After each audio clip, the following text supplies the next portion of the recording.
So in today's lecture, we're gonna learn about metal casting.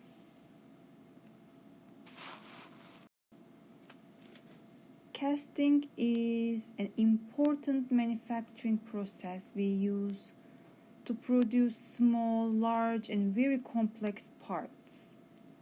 So we're gonna first learn the solidification of molten metals.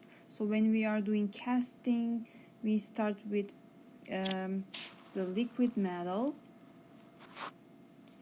and we pour it into the mold, and then it solidifies. And this solidification process is important. Many factors affect that, and therefore it controls the final product, the structure and the properties of the final product.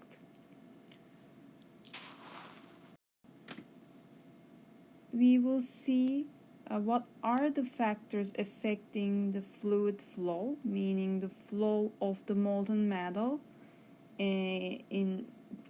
while we are doing the casting, and the importance of turbulent versus laminar flow. We're gonna check that, and then what is the importance of heat transfer and how it affects the final products, and shrinkage of castings, what type of defects and porosities show up in the final casting structure. So we're gonna learn about these in this chapter.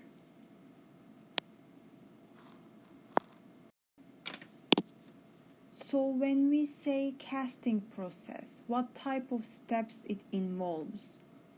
First, pouring of the molten metal into a mold containing a cavity that produces the desired part shape. So there has to be a mold. We need to melt the metal, and this mold should have the final product shape, okay, desired shape. Then it is allowed to solidify, and then we remove the part from the mold.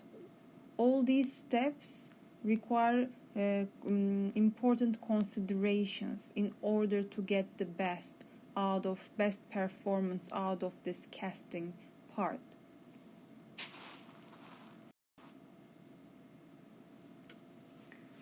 So why do we learn this? Because we need to understand what is the underlying science behind all these steps, because this will give us the best quality in the castings, and we can establish better techniques for mold design or the casting practice.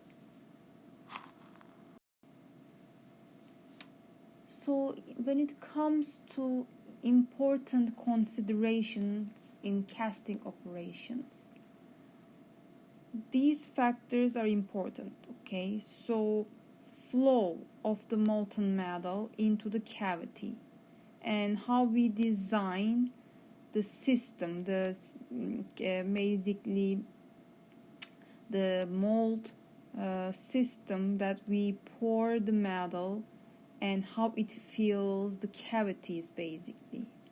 Okay, so how the fluid flows, the molten metal flows from the gating system, so where we introduce the molten metal, and the pathways it has to follow to fill the cavity. So these are important because they will all affect, we're gonna see, the final product structure and the properties. And solidification and cooling of the metal in the mold. And we need to understand the physics behind it, the science behind it, because then we can understand why certain defects are forming during manufacturing.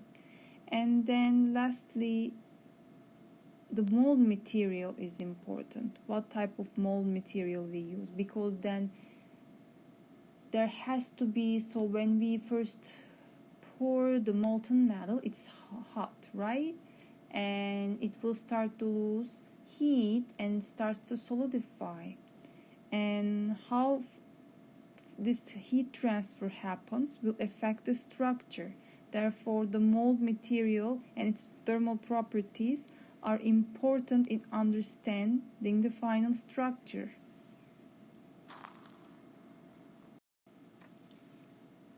After we pour the molten metal into a mold, several events takes place during the solidification and then the cooling of the metal to room temperature. All these affects basically the size, shape, uniformity, chemical composition of the grains formed in the casting. Therefore, it will also affect the properties. So what are the factors that are affecting these events are, first of all, what type of metal you are casting, okay? What type of metal? And what are the thermal properties of the metal and the mold will affect the heat transfer, therefore the structure. The geometric relationship between the surface area and the volume of the casting. This will affect also which parts will solidify first and which type of defects can form, etc. And then the shape of mold, right? We all gonna see the effect of these in the solidification of metals.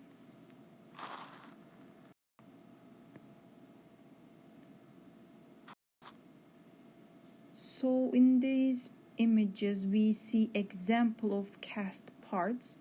You can see they can be big and complex. So in the first one we have die cast aluminum transmission housing. So we're gonna learn about the techniques in the next chapter, manufacturing techniques, okay? So a tree of rings produced by investment casting. Okay. Also, you can see the parts that are manufactured with casting in an automobile, such as engine block, wheels, disc brakes, transmission housing, door handles, locks. A lot of parts we use in the making of an automobile is produced by casting.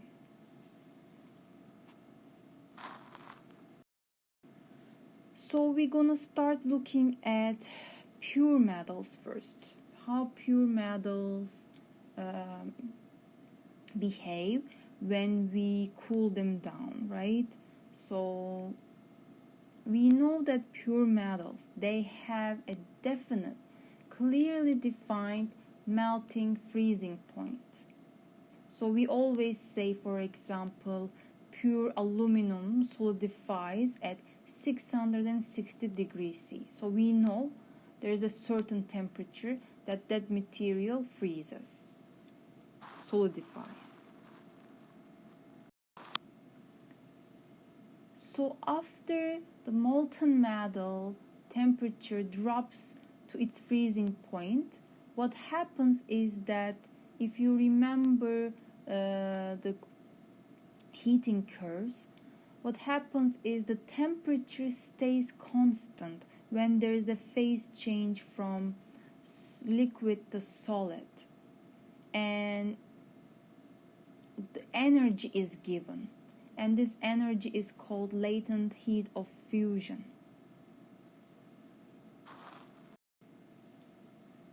The solidification front, which is basically the solid and liquid interface, moves through the molten metal from the mold walls in towards the center.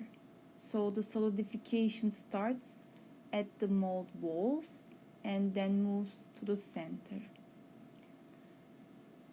Now the solidified metal is called casting.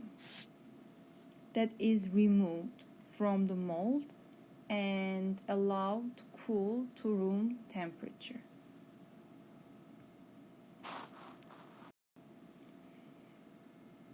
The figure A here explains the change in temperature with time. And as you can see, with time we start first with the liquid phase and keep cooling. The temperature is decreasing, right? And then when we reach the freezing temperature, temperature stays the same.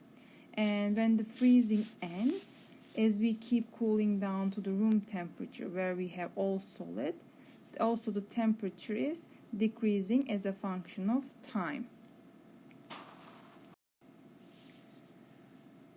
So you can see how density is changing with time, and we see that density is increasing.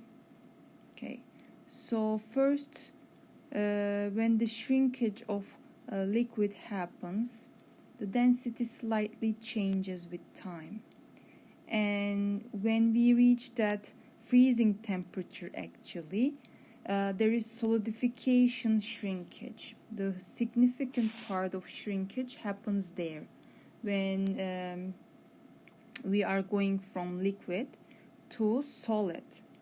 Okay. So then, of course, after that, as the material keeps cooling down, there is further shrinkage, and we call that the shrinkage of the solid. So at this point we have a solid, this point we have a liquid, and the majority of that shrinkage change in density. Of course, density increase means the material, the atoms becoming more close to each other, right? So it is solidifying. So this shrinkage, the majority happen during this going from liquid to solid, the solidification process. And most metals, except certain ones we're gonna see, most metals shrink when they solidify, and even after the solidification, when we are cooling to the room temperature, it is still experiencing a shrinkage.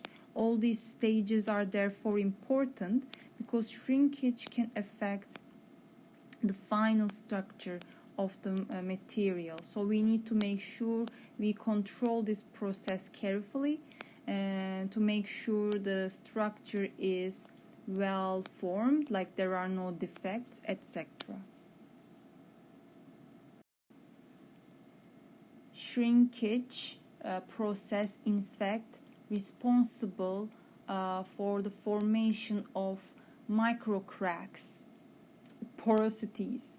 These micro crack and cracking and porosity formation, these actually negatively affect the mechanical properties of the casting, because we know these points can act as stress points where the stress is increased, and then the cracks can propagate, and finally the material can fracture and fail.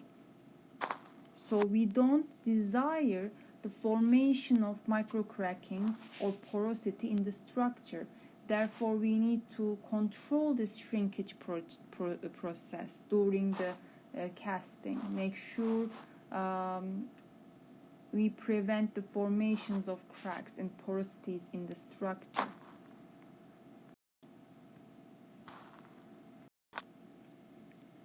So what we are given in this figure, in this table, is the volumetric solidification, contraction or expansion for various cast metals. So all these metals can be cast, and like aluminum, zinc, gold, etc. Some alloys, some pure metals.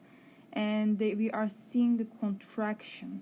So this also tells you this volume change, this solid during the solidification, of course, changes with what type of casting we have. And you see, for example, in terms of percent contraction, aluminum has the highest volume. And some of them, when they solidify, they are actually experiencing expansion. This has to be also accounted for, such as gray iron, for example.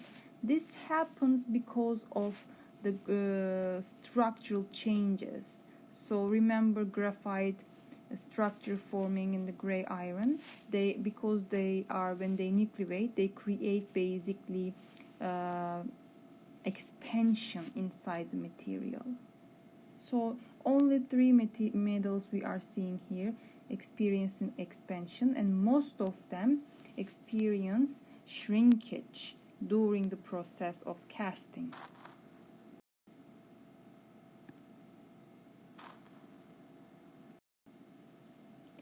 So in these figures we are seeing the grain structure that is developing in a casting. So after we pour it, the molten metal, it solidifies, and when solidifying, the solid will have certain grain structure, right? So it is in a box shaped mold. The figure A giving us the solidification structure of pure metals. The figure B is giving us the solidification structure of solid solution alloys, and the other one is generated by using some nucleating agents, basically controlling the grain structure with addition of certain nucleating agents. So in figure A we are seeing first the solidification starts on the surfaces of the mold walls, because mold is in room temperature, but you are pouring the metal which is at its melting temperature or above its melting temperature, right? So it will first come into contact with the mold walls, which are cooler than the molten metal. That's why as soon as it comes in contact with the mold walls, it will start to cool down and start to solidify. This will produce a skin or shell of fine aqueous grains. So we are seeing right there, okay? When we next to the mold walls, we have aqueous grains. It means that they are homogeneous sizes of the grains. So all grains have a similar size, basically.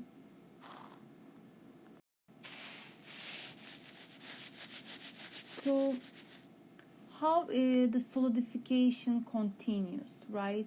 So then the grains will grow in a direction opposite to that of heat transfer out through the mold, meaning the heat transfer will happen like this, right? Because the inner regions are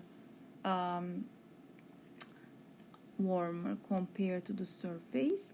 So because of the heat flows through the walls in that direction that is perpendicular to the mold wall, the grain structure will elongate in the opposite direction. Okay, so these are called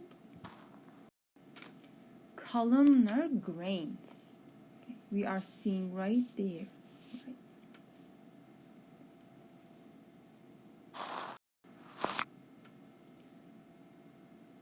So for the alloys, though, as the driving force of the heat transfer decreases away from the mold walls, the grains become more aqueous and coarse. Here, coarse. Since in these solidification process we didn't introduce any agent that will help the nucleation of the grains or the formation of grains, right? This is called homogeneous nucleation. Homogeneous nucleation, meaning we didn't we didn't intervene the nucleation process. It is just we pour the metal and the mold was colder and then it's solidified by itself. So the grain structure formed by itself. So as you can see, since the grain structure is different throughout the material, it affects the properties of the final product, because all grains will mechanically showing different properties.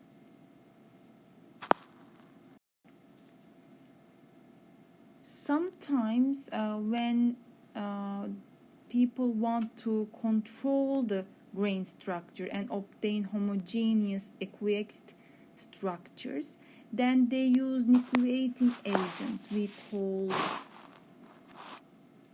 inoculant. Okay, so the inner zone can be extended throughout the casting by adding an inoculant to the alloy, and this controls the formation, the nucleation of grains throughout the liquid metal. It happens everywhere the same way. So this is called heterogeneous, not homogeneous, heterogeneous, meaning that we actually intervene, we actually try to control the structure ourselves and added some agents to do that.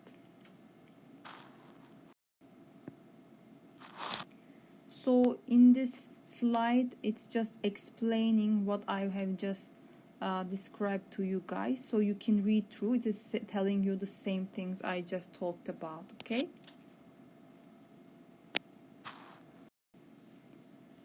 so in this figure, like we zoomed in, we are seeing the mold, the chill zone where we have aqueous shaped grains, and the columnar zone, and we are seeing that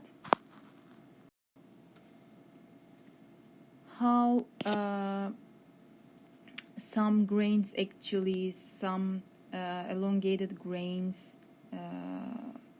start from mold wall, and what happens is that some grains have substantially different orientations. Those are blocked from further growing,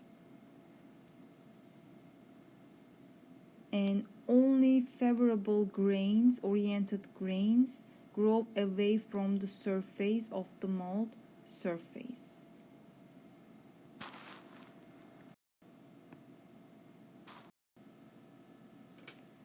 So alloys, on the other hand, because we know pure metals has a certain defined melting point, right? Solidification temperature. But when it comes to alloys, there is a range where there's a temperature range where this solidification happens.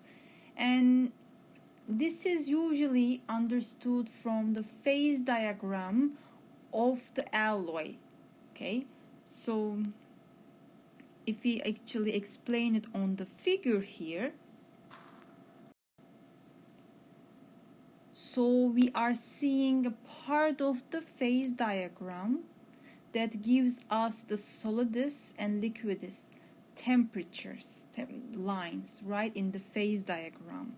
So this, from solid liquid to solid, there is no direct transition, just like in the pure metals. We have a region where liquid and solid is thermodynamically stable over a temperature range. Okay, so this solidification starts actually at temperature TL when we reach the liquidus temperature. So let's say we look at the phase diagram, and our composition of the alloy is here, and if we go to the intersection of that concentration with the liquidus line, we are seeing that is corresponding to a temperature we call TL, because it is the intersection of the concentration line to the liquidus line.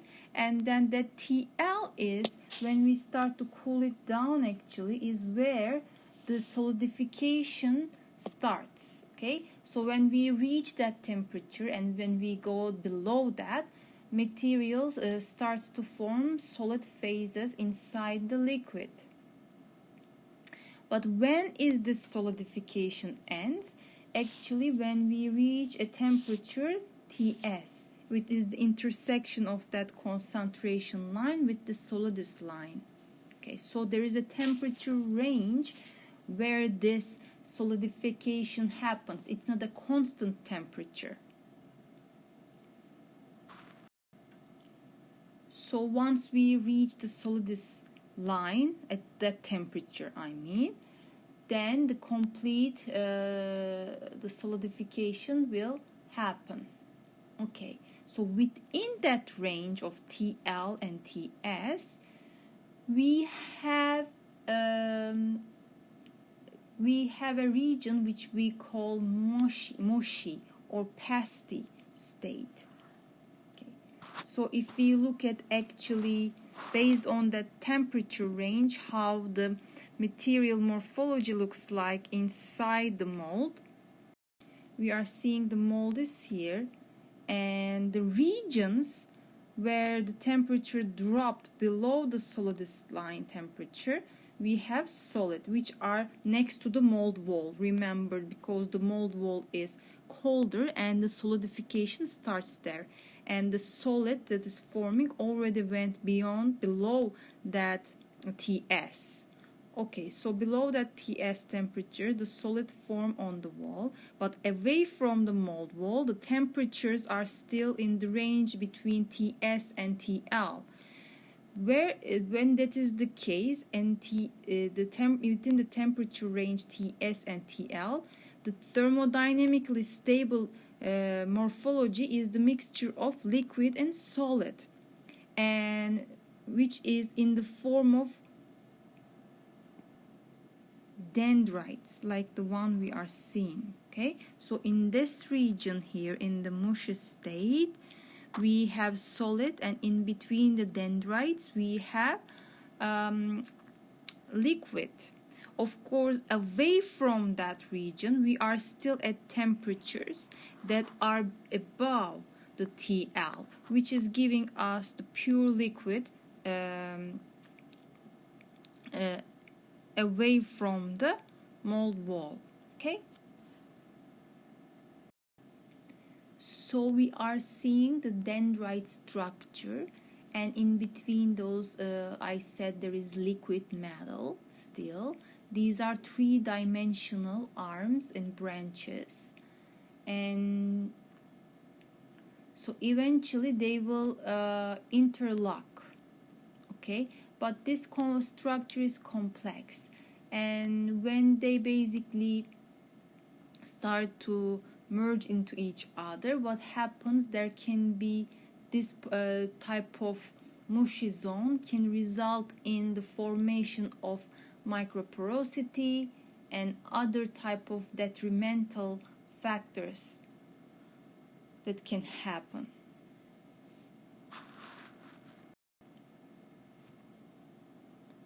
So all these things I explained to you guys for this figure is here. So some more important information here is basically this mushy zone, the width of it depends on the freezing range. Okay, so freezing range is basically the temperature between TL and TS. So since now we know that pure metals freeze at a certain temperature, not a temperature range, so TL minus TS will be 0 for pure metals. So that means there is no mushy zone for pure metals. Okay, and then when there is a temperature difference of less than 50, meaning the difference between TL and TS, less than 50, we call it a short freezing range, and if it is more than 110, that is a long freezing range. And some alloys like ferrous metals usually have narrow mushy zones, but some alloys like aluminum, magnesium, because of this freezing range is large, okay, they have wide mushy zones. In fact, they might be in mushy state throughout the solidification.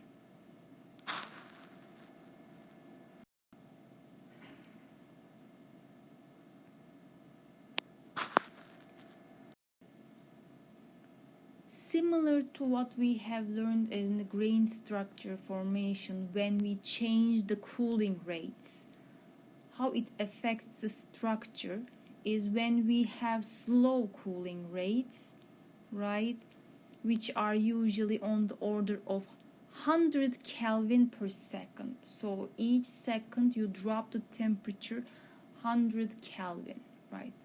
So that type of slow cooling rate will cause coarse dendritic structure with large spacing between dendrite arms. And of course, when it is higher cooling rates, therefore, or like higher cooling rates or short solidification times, the structure became finer and with small dendrite arm spacing. So in summary, it means the cooling rate will affect the dendrite structure. And it is important at the dendrite structure, as I said, because it can lead to formation of pores and defects, etc. So if we have higher cooling rates than that, the structure will be amorphous, and we talked about that in previous chapter, chapter 6. So we know that the grain size significantly influences the properties of the casting. So as the grain size decreases, the strength and the ductility of the alloy increase. Microporosity decreases. Microporosity is a result of the shrinkage voids that happen due to the voids in between the dendrites, and then tendency for the casting to crack also decreases, which is called hot tearing. It's one of the most commonly observed defect in casting, which basically occurs because there is no homogeneous solidification happening, and some parts will want to contract, right? And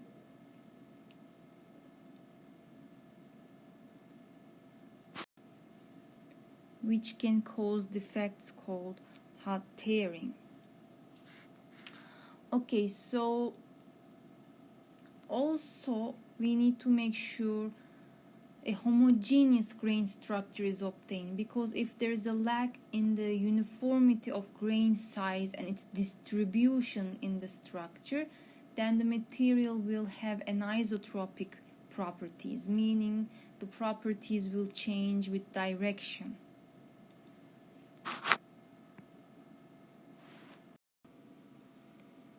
So we are given in this figure solidification patterns for gray cast iron. So in a square casting, so we see that the dendrites start to form on the walls and then they reach each other. Remember, they have this three-dimensional arms and branches, we call them secondary arms, where they reach each other.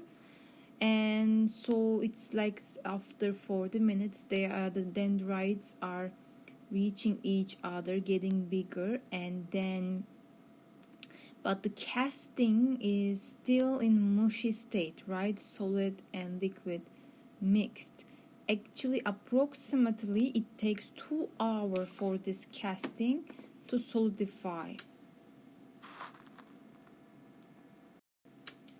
we are also seeing in a figure B that this is the solidification of carbon steels in sand and chill metal molds. So what happens, we can see, compare with if you have a sand mold or if you have a chill mold, what is the difference in the structure, the solidification pattern. And of course also depending on the amount of carbon there is a difference. So everything affects, right? The mold itself, the temperature of the mold, and then what type of material you have. All these are affecting the solidification pattern.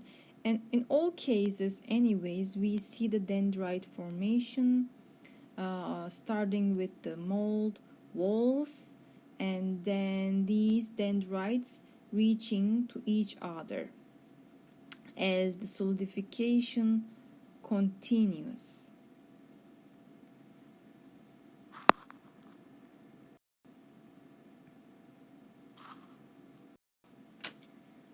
Okay, so of course it is important to understand the structure that is developing during the solidification in terms of the dendrite morphology and the concentration of the alloying elements in various regions of the casting. And we know that from the phase diagram, since for the mushy region, right, we know we are given the composition of the liquid, how much liquid we have, we can calculate that, right? We have learned, and we know the composition of the dendrite, we know the composition of the liquid.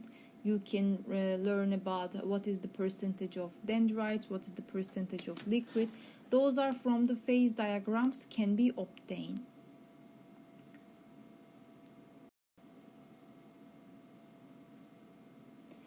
So when the alloy is cooled slowly, that means we are following the concentrations that are given in the phase diagram, because phase diagrams are plotted based on these slow cooling rates where we assume the structure always reaches the thermodynamic equilibrium, basically thermodynamically stable phase that is showing in the phase diagram.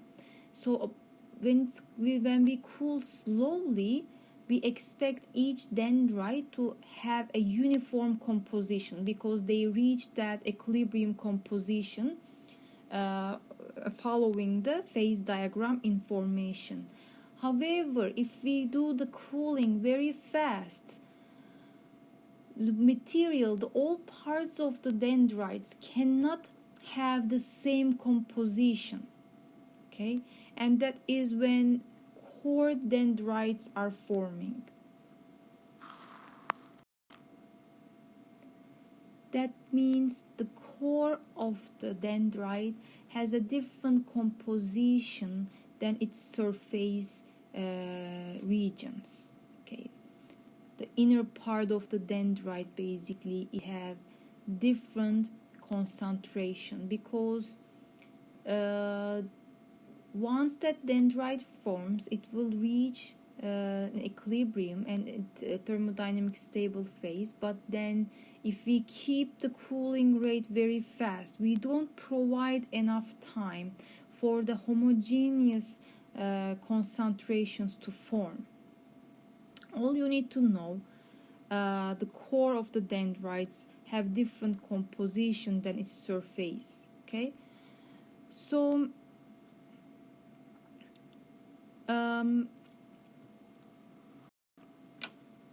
basically the surface of the dendrite has a higher concentration of alloying elements than its core, because its core is reaching the stable solid concentration, but we don't provide enough time for the other part, the surface, to reach that solid concentration. Therefore, there is a concentration difference. The core has higher concentration of alloying elements. So this is called microsegregation. So there is differences in concentration of the dendrite throughout.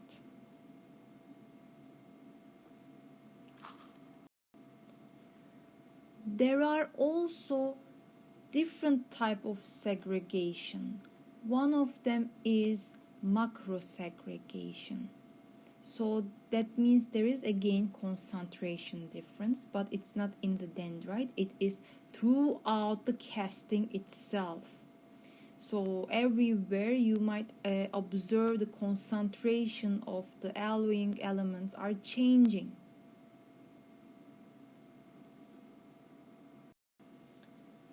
Another type of segregation, meaning concentration differences, right, is a normal segregation.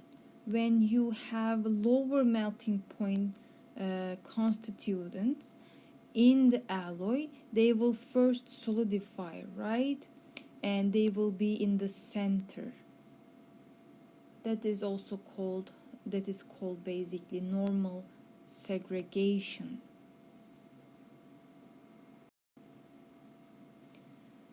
So in some alloys, the dendritic structures can have the opposite effect, meaning the center of the casting has the lower concentration of the alloying elements, the dendrites. Basically the center has the lower amount of alloying elements compared to its surface, because remember, those dendrites form the branches, side branches, they in between them there is liquid metal, and because they enter these tiny cavities, they solidify sooner than compared to the surrounding region or the center. Therefore, this center can have also lower concentration, and depending on what type of system you have, basically, there is also, we can observe inverse segregation. Another form is gravity segregation. This is due to gravity, basically a process whereby higher density inclusions compounds sink while lighter elements float on the surface. So this can create, due to gravity, this can create differences throughout the structure of the casting.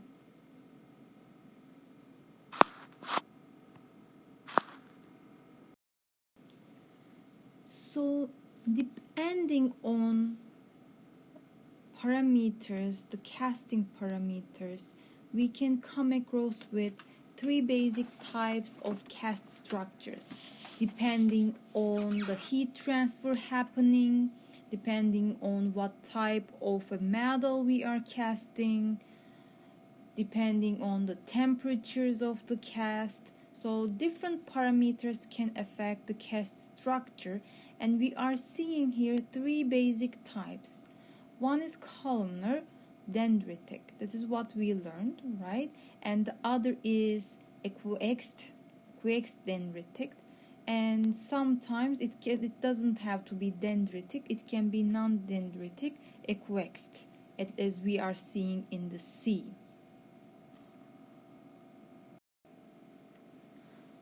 So convection is another important factor. You know, the convection is heat transfer by the movement of matter. So this has a strong influence on the structure, how we remove the heat from the casting, basically. Okay, so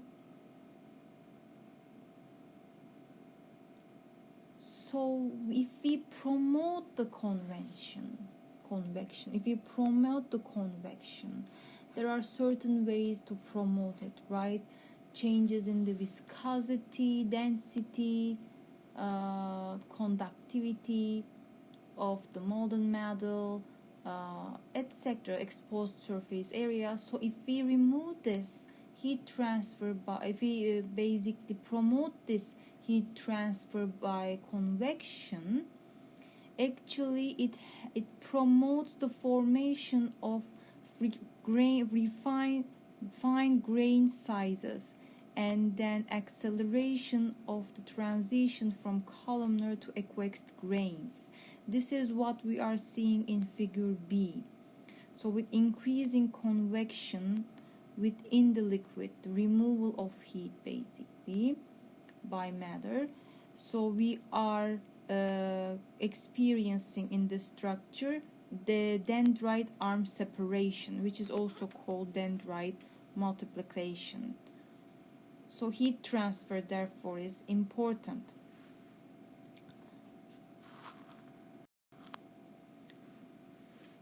The dendrite arms are not particularly strong and can be broken up by agitation or mechanical vibration that we might provide during the early stages of casting. And this can provide finer grain size with aqueous non-dendritic grains, as we see in the figure C, which is distributed homogeneously throughout the casting.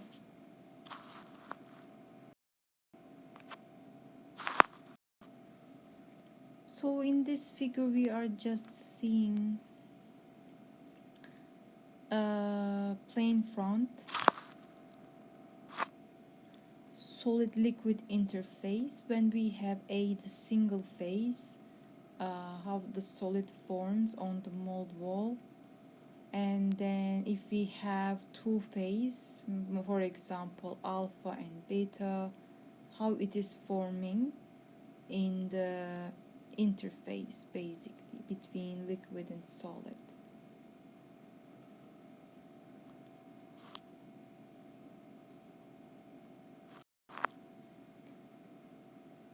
If there are low melting point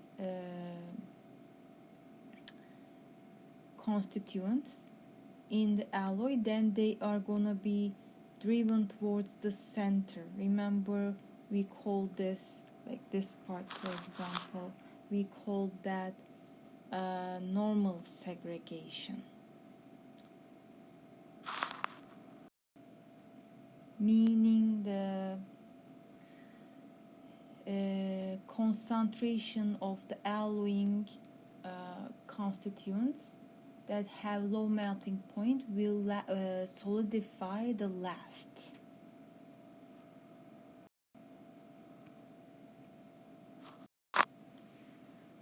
So freeze casting, what is that? Actually, this is when we use dendrite formation to our advantage. Basically, we use that dendrite formation to produce porous metals, ceramics and polymers. So we can produce a porous structure, and this is called freeze casting.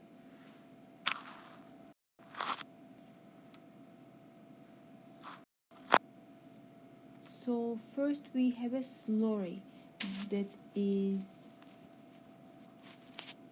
is basically a suspension or a mixture of particles in liquid, and this liquid is usually water, which is frozen. So at 1, if this is the phase diagram, right? So at 1 we have the slurry, and then we are freezing it by lowering the temperature.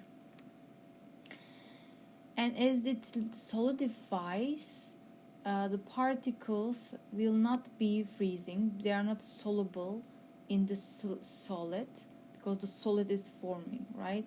And the particles that are not soluble in the solid, they will segregate at the solidification front.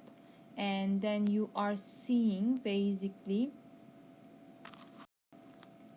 formation of these ice crystals, dendrites, and in between we have the particles. So water freezing, forming the ice dendrites, and then in between them we have the suspended particles. So the fluid then can be removed when we lower the pressure in a vacuum, and then rising the temperature we go from solid to liquid. So the ice crystals became gas and then they evaporate basically, which gives us the porous structure, microstructure, using that dendritic structure of the fluid. So we need to also sinter these, meaning at temperatures, high temperatures and higher pressures, this pores between the particles has to be eliminated, and then those particles merge into each other basically.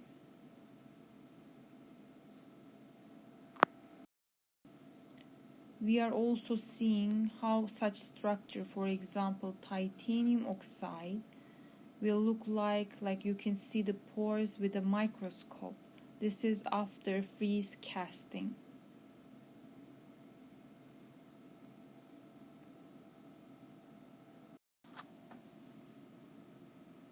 So now we're gonna learn about fluid flow, and we're gonna consider a basic casting system. And let's talk about on the figure, okay?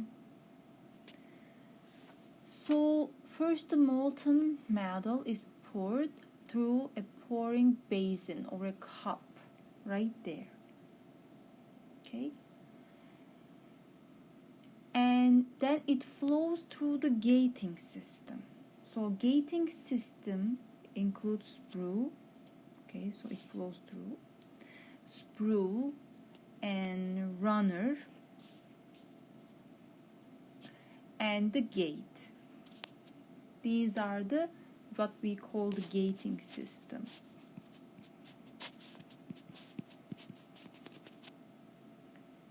As you can see, sprue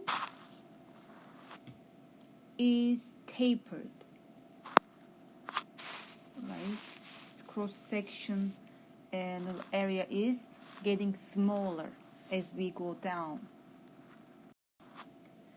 So why it is tapered? Because think about a free-flowing liquid like water. Its cross-sectional area is decreasing, right? The stream's cross-sectional area decreasing as the liquid gains velocity. So if a sprue has a constant cross-sectional area, and when we pour the metal, there will be regions that are not coming in contact with the sprue walls, because the cross-sectional area of the liquid is getting smaller. As a result, aspiration can take place. Aspiration is basically because of this liquid is not in contact with the walls, in between there is air. Air can trap. So we don't want air to trap in our molten metal, right? Because it's a defect in the structure. Therefore, sprue is tapered basically. So this will help us to prevent molten metal separation from the sprue wall, and will prevent the formation of air that is trapped in the liquid. So that is the reason we have the tapered sprue. Runners, they are the channels that carry the molten metal from the sprue into the mold cavity. So there is the gate. Gate is the portion of the runner through which the molten metal enters the mold cavity, right? The molten metal flows and enters the mold cavity. through the gate. There are risers, also called feeders. These risers are reservoirs of molten metal. Why do we need to supply molten metal? Because remember, as it solidifies, it shrinks. And if it shrinks without we adding extra supply, then it will cause the formation of porosities. So in order to prevent, these risers, feeders, supply metal that is necessary during the solidification.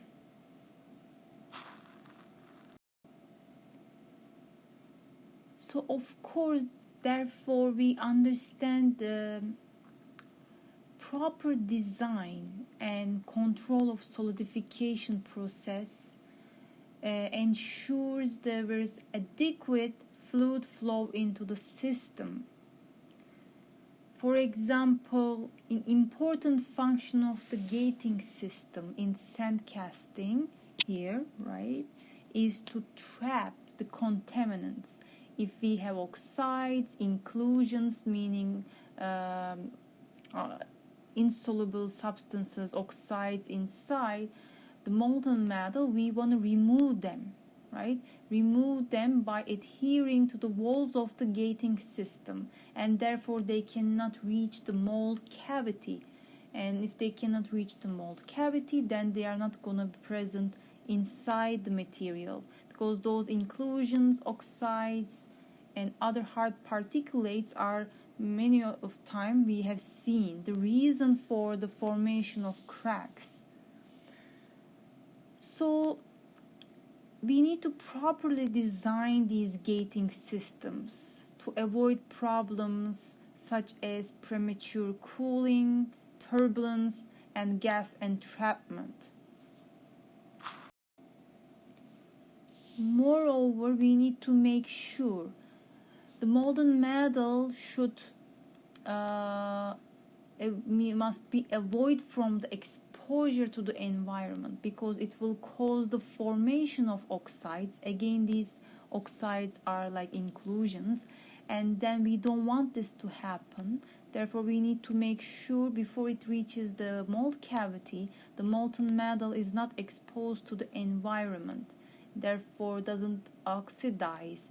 Therefore, we don't have impurities in the molten metal, which can cause the cracks in the part.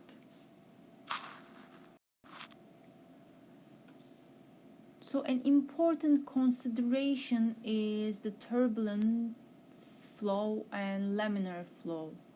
So turbulence is flow that is highly chaotic and can trap gases, like can lead to aspiration in casting systems. Therefore, we prefer laminar flow. And how do we minimize the turbulence or the chaotic flow of the fluid? So we can avoid the aspiration, basically. We can avoid sudden changes in fluid direction, which can cause chaotic flow. And in the shape of channel cross sections in gating system, we need to avoid that. What I mean is the sudden changes in the shape of the cross sections in the designs in the gating system. So in summary, just avoid causing a turbulence with not giving sudden changes to flow direction, or not changing the cross-sectional areas in the gating system.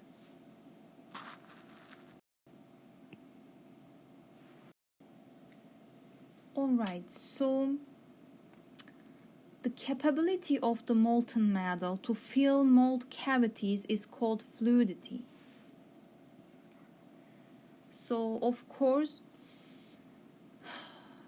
how it is affected, how fluidity is affected with the molten metal properties and casting parameters. So how characteristics of the molten metal influence the fluidity here, right? Viscosity of the flow is important. Remember, it also affects convection.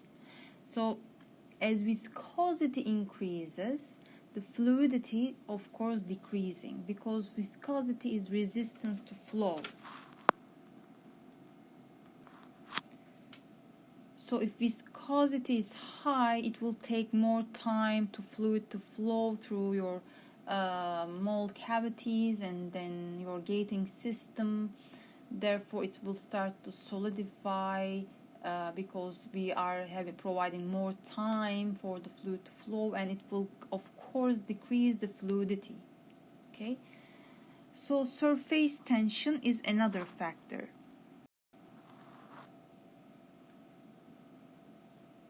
So surface tension of the liquid also reduces fluidity. Well, if there is also an oxide film forming on the surface, of course you expect this also adversely affect the fluidity. And the presence of oxide film actually triples, for example, in aluminum, the surface tension. And the next characteristics of the molten metal that influence fluidity is inclusions. And we talked about inclusions are like insoluble oxide particles. Of course, they will affect the fluidity. Okay. Think about you have a fluid flowing with and without sand particles in it. So of course the one with the sand particles, like inclusions in our metal, it will have a higher viscosity, therefore lower fluidity. So the increased inclusion content will lower the fluidity. So again, when it comes to characteristics of the molten metal, the solidification pattern of the alloy, which we obtained from phase diagrams, right? So we learned about freezing range. So fluidity is inversely proportional to the freezing range, the temperature difference between TL and TS. So fluidity is inversely proportional to the freezing range. Therefore, as freezing range increases, fluidity decreases. Or the shorter the range, the higher the fluidity.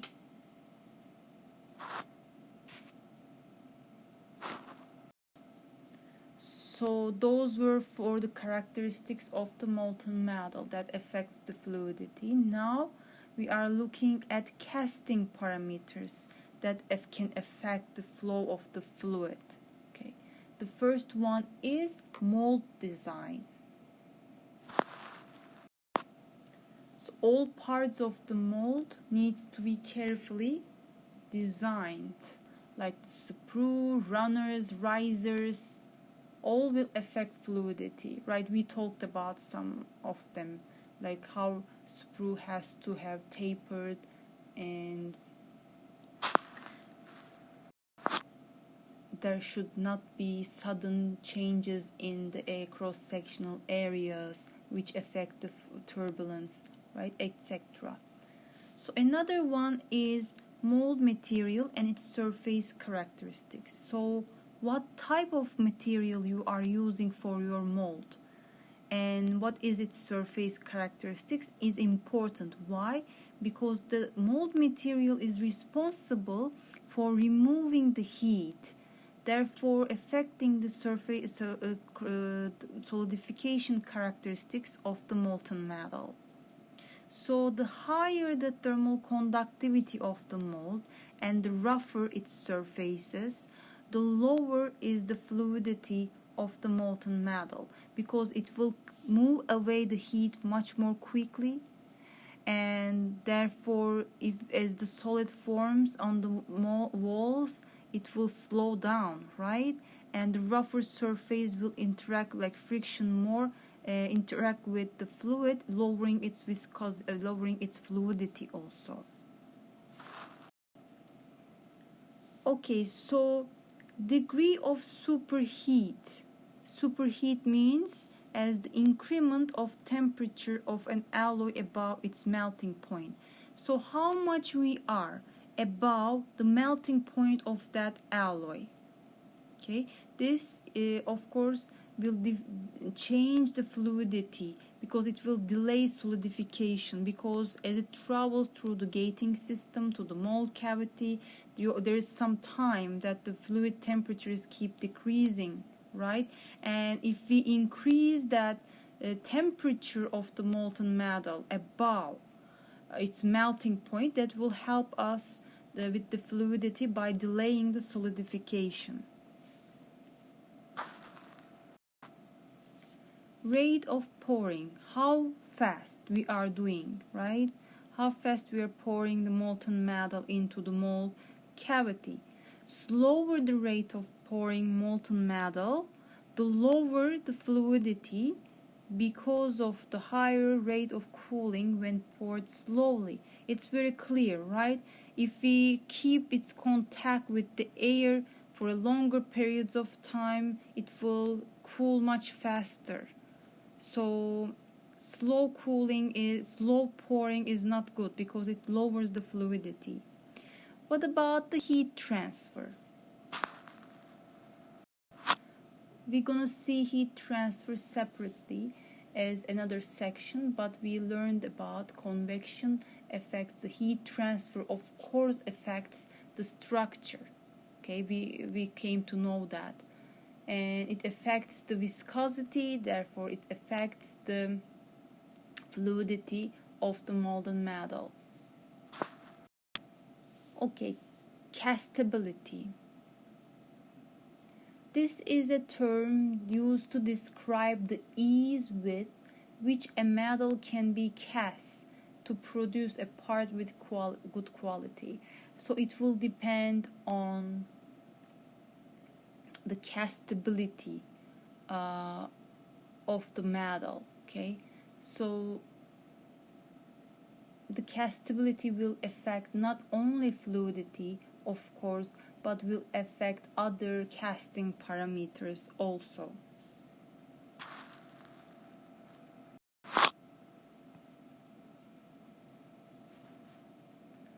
So there are tests that are developed to test for the fluidity of the molten metal. Okay, where there is one common test we are seeing here. The molten metal is made to flow along a channel that is at room temperature. So the distance the metal flows before it solidifies and stops flowing is the measure of its fluidity. So where it stops, right? It stops there. That is gonna give us some idea about the fluidity of the molten metal. Okay.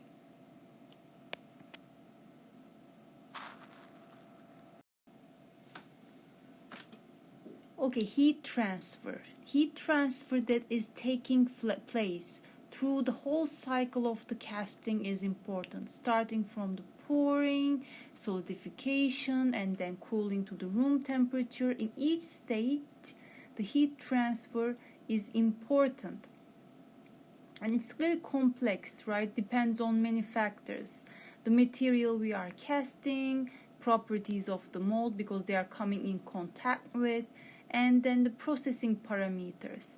For example, if you have thin sections, because it will solidify very quickly because more surface area is in contact with the mold walls, that way the heat will remove much faster if you have thin sections. And the molten metal will slow down, right? The viscosity will increase and its flow will slow down. So therefore it has to have enough flow rate in thin sections to avoid that premature solidification and premature chilling, basically premature cooling down and solidification. On the other hand, we need to make sure that it cannot be so fast flow rate, because then it will cause turbulence flow, which is also detrimental to the casting. So therefore this is a complex phenomena, but every parameter affects, and the mold cavities and all molding system, or whole casting system basically has to be carefully planned and designed.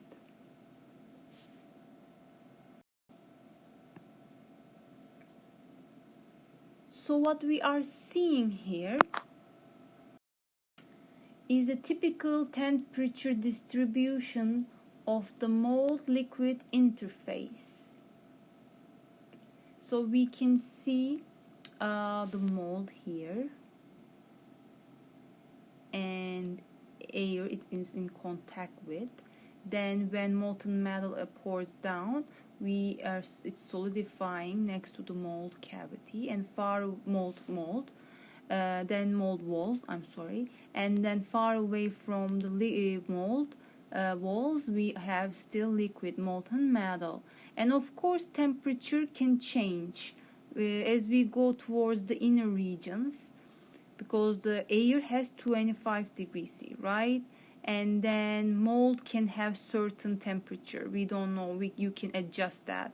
So depending on the system, alloy, this temperature distance curve is going to change. So this is just an example. And as we see, the temperature is increasing, of course, as we go towards the inner regions, the liquid regions of the casting, which is expected. There are sudden temperature changes in the interfaces. Also we are seeing right here.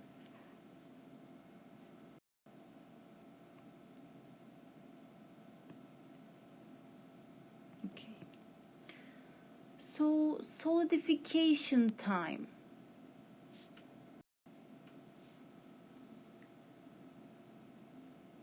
We know when we start pouring the molten metal, it starts to solidify at the mold walls, right? Because they are colder. So if we look at this figure here, and we see the solidified skin on a steel casting, and we keep introducing the molten metal at various times as indicated, 1 minute, after 2 minutes, after 6 minutes. And this process is actually called sloshed casting. We're gonna see we can produce hollow, ornamental and decorative objects based on this principle. We are seeing that basically the skin thickness increases with time, and the skin is actually thinner at the internal angles compared to A and B, for example, right? Internal angles, not the external like B. Internal angles A, for example, compared to B, the skin thickness is thinner, okay, compared to the external angles like B, because it is caused by slower cooling at internal angles than external angles.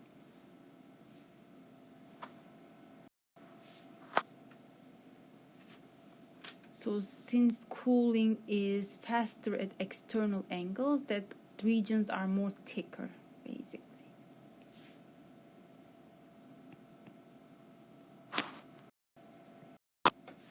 Okay, so the cooling rate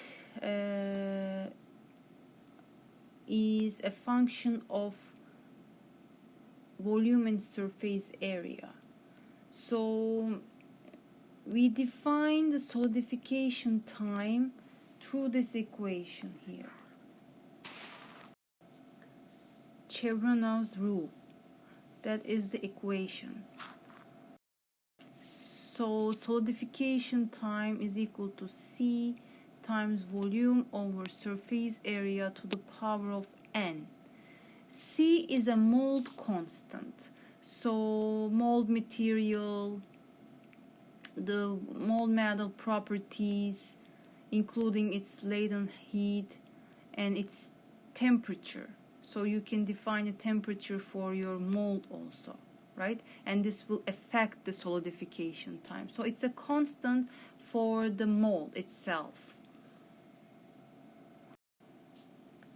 So the constant N is a constant based on cooling rates, and it can have a value between 1.5 and 2, and usually taken as 2. That power N, that tells you then a large solid sphere will solidify and cool to room temperature at a much slower rate than a smaller solid sphere.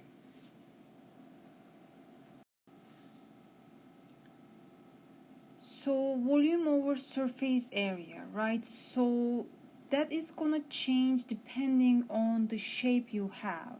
Like the surface area you are exposing the molten metal to, and then its volume, it's gonna affect basically the solidification time.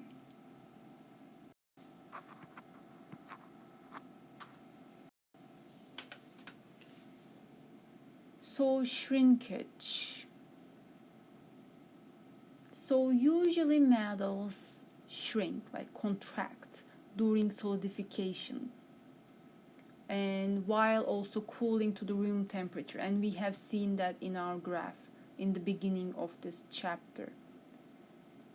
And of course this shrinkage, it means basically a dimensional change, and that could cause warping and cracking. And this shrinkage is a result of 3 events, sequential events, okay? So the first one is contraction of the molten metal as it cools prior to solidification. Contraction of the metal during phase change from liquid to solid, and contraction of the solidified metal, the casting, as its temperature drops to the room temperature. And if you remember in the beginning of this chapter, we have seen that 3 stage, how density changes with time, right? And we have said also detrimental effects of this shrinkage can be reduced through the use of risers, because they feed the molten metal, right? We have discussed that. And we also have seen on that density per versus time figure, we also seen that the largest shrinkage happened during the phase change, during the second stage here, right? From going from liquid to solid.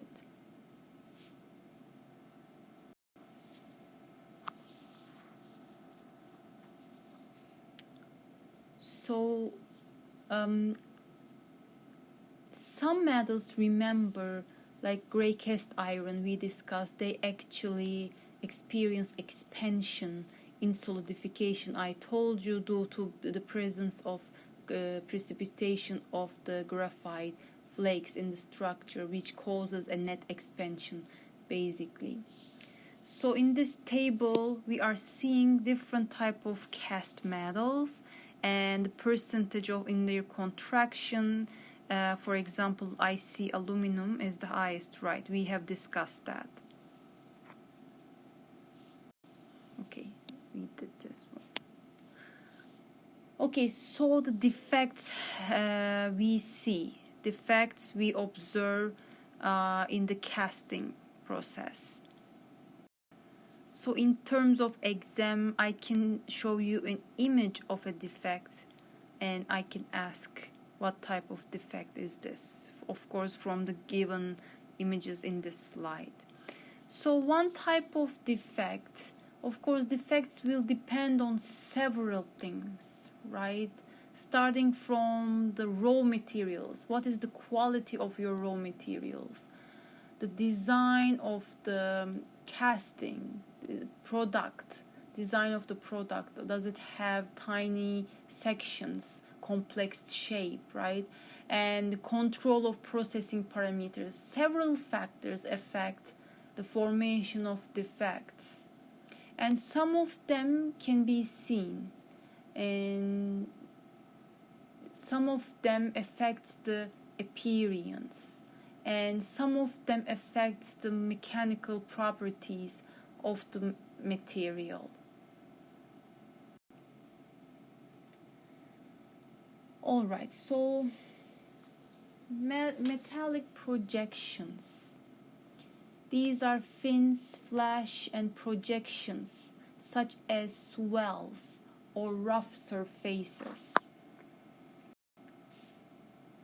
Fins and flash, these are excessive amounts of metal created during the solidification. Okay, so for example, your part should be like that. You have extra metal that is forming here, some projection, right? So some swell, rough surface. So this is one of the defects. So another one is cavities. So these are blowholes, pinholes, shrinkage cavities. We have seen the pictures of those before. And also discontinuities like cracks, cold, hot tearing, cold shots. So what is a cold shot? Is an interface in a casting that lacks complete fusion because of the meeting of two streams of liquid metal from different gates. So if you have different gates, let's say when they meet, some part of it is like doesn't meet, so there's some region that basically is an empty space, okay, because they don't fuse to each other, basically two different from two different gates. So there is you weren't able to adjust the cooling rates and heat transfer carefully, and then there is this empty region, empty space left in between those metals. Hot tears are just known also as hot cracking. They are the failures in the casting that can occur as the casting cools. So you can consider hot tearing like a phenomena that is linked to the inadequate compensation of solidification shrinkage by melt flow in the presence of thermal stresses. So remember what thermal stress is. So basically, think about there are thinner regions in the cast, and those will solidify faster. They want to shrink, right? And but the more higher volume regions, they still cooling down. So there's a difference between the solidification properties and contraction. So this can create cracks at the junction points sometimes of these large volumes and thin cross sections. Like this is called hot tearing, and it is a common defect we observe in castings. Also, please guys see the videos I share to you. So some of in the videos you can see the images of the defects also. Okay, so if we look at hot tears in the castings here, some of the images we see at the corners, at the center, where the thin regions solidify, right? And they contract faster than this region, and this can cause a hot tear, similar to here we see. So these defects occur because casting cannot shrink freely during the cooling, owing to the constraints in the various portions of the molds and cores. Basically, because there are cross-sectional, there's a change shape in the structure, right? And different sizes of the different cavity I couldn't talk. Different different cavities of the mold will have different thickness, and then this will affect the shrinkage, basically, because when you have thin sections, they will shrink more quickly than the inner regions, and this will cause cracks like hot tear or hot cracking. And we are seeing here also.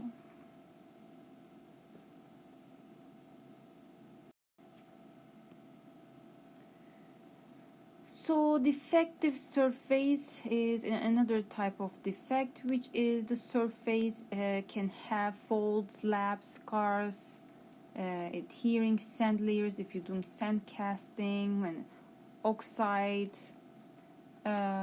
These are defective surface. And incomplete casting, such as misruns.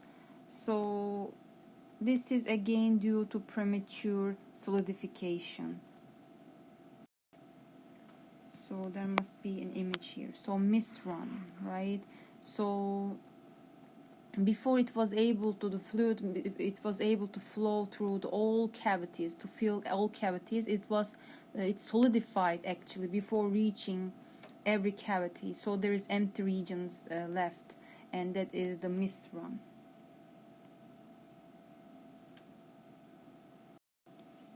Of course, if you don't put enough volume of the metal, then it will also cause incomplete casting, or due to the loss of metal from the mold after pouring. If you didn't design it very carefully, it might run out, basically, and you can lose the metal after pouring.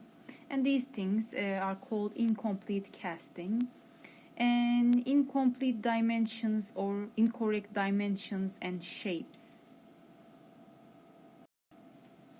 So mold design is very important because you need to take account in the factors of the shrinkage.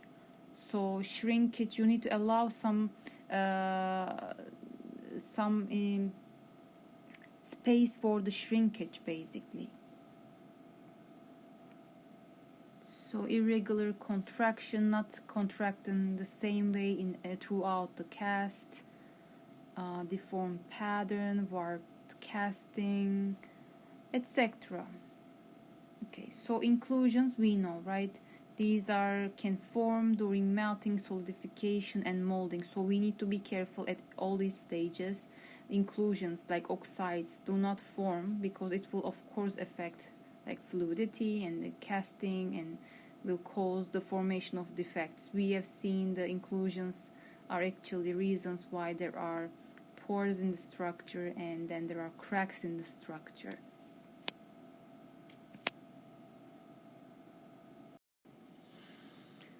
So some common defects in castings, and as I said, they can be minimized if you carefully design and prepare the molds, and be careful when pouring the molten metal, basically.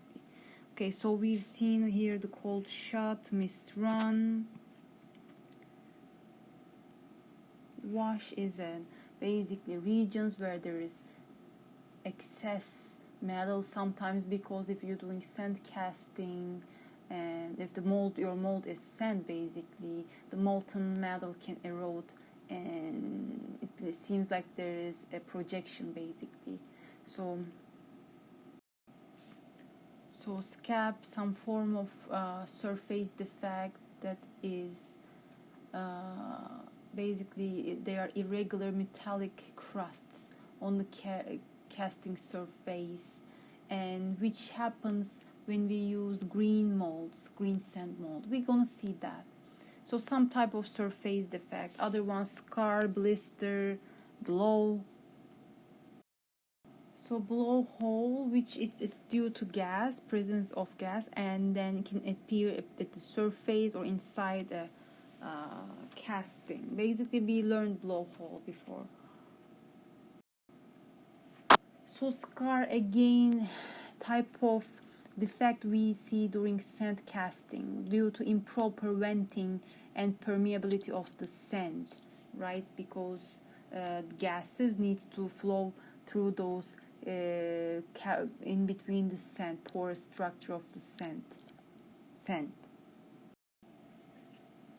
Blister is also again due to gas bubbles that are present, that gets out to the surface during casting process.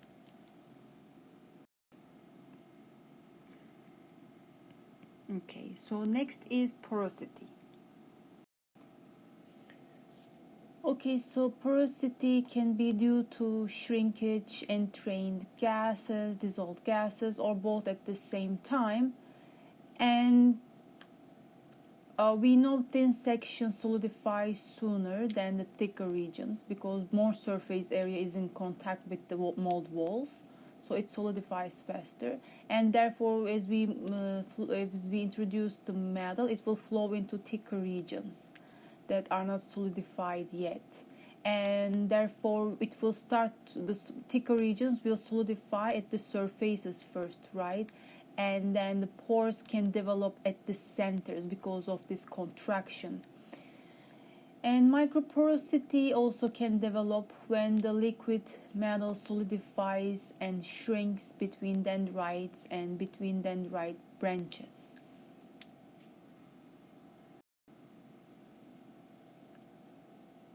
So we don't want porosity in the structure because it has negative effect on the strength, ductility, surface finish is also affecting. We have seen the surface defects which are creating a bad quality surface finish. And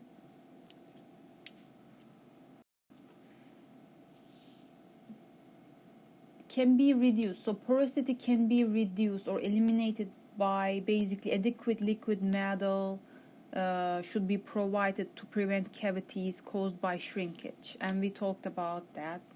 And internal or external chills, so you can put internal and external chills as an effective means of reducing shrinkage porosity. Basically, the function of a chill is to increase the rate of solidification in certain regions. What you are doing is placing the chills and controlling the rate of solidification to prevent these porosity formations. And internal chills can be possible, and they can be made from the material of the material of the mold, casting itself, and they can be left within the casting. That would be fine because it's the same material. But if there is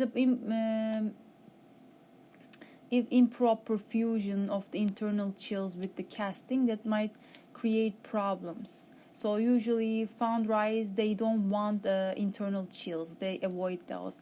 And there are external chills that can be made from the same material of the as the casting, okay, or maybe made from iron, copper, graphite, which will remove the heat faster. Okay, so let's see those images. And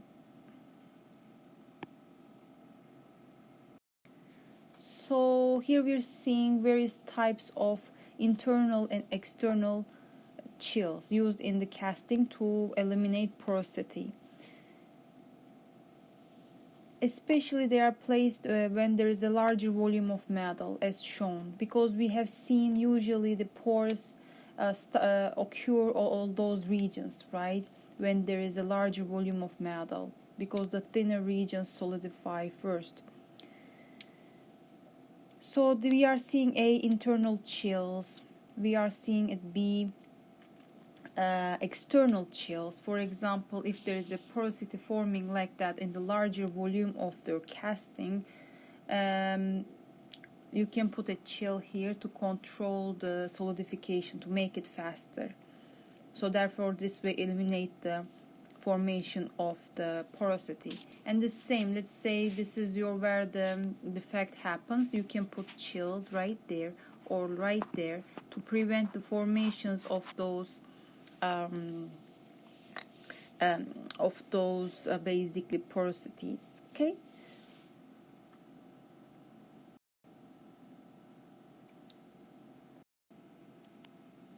So the gas can accumulate in the regions of existing porosities, like the regions between the dendrites, or cause microporosity in casting, in cast iron, aluminum, copper. And usually gross porosity is from shrinkage, and this is called shrinkage cavity. If there's a big amount of porosity you are observing, that is shrinkage cavity.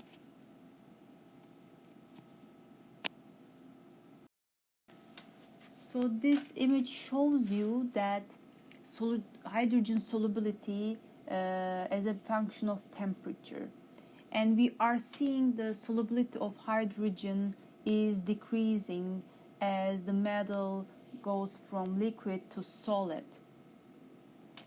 Therefore, this hydrogen cannot dissolve in the molten metal anymore, and it will trap inside the material.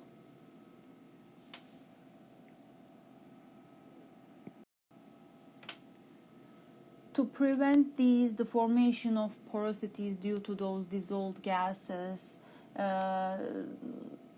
like there are techniques like you can pour the metal in vacuum. Dissolved gases may be removed from the molten metal by flushing or purging with an inert gas. So this way you prevent the possibility of the hydrogen trapping inside, dissolving inside the molten metal. So we have learned a lot of things in this chapter, and we have learned the basic casting system, parts of it. So just to know, let you know, if I show you image and ask you the parts in a basic casting system, you should be able to identify. Okay, so we have learned solidification of pure metals and alloys, and what are the factors affecting the solidification, what type of structures are forming, dendrites are forming for alloys during solidification, and we have seen various defects forming that can affect negatively the performance of your casting. And so what can we do is properly design the casting system, and then study basically the characteristics of your metal, because properties of the metal and the mold, they will all affect the quality of casting.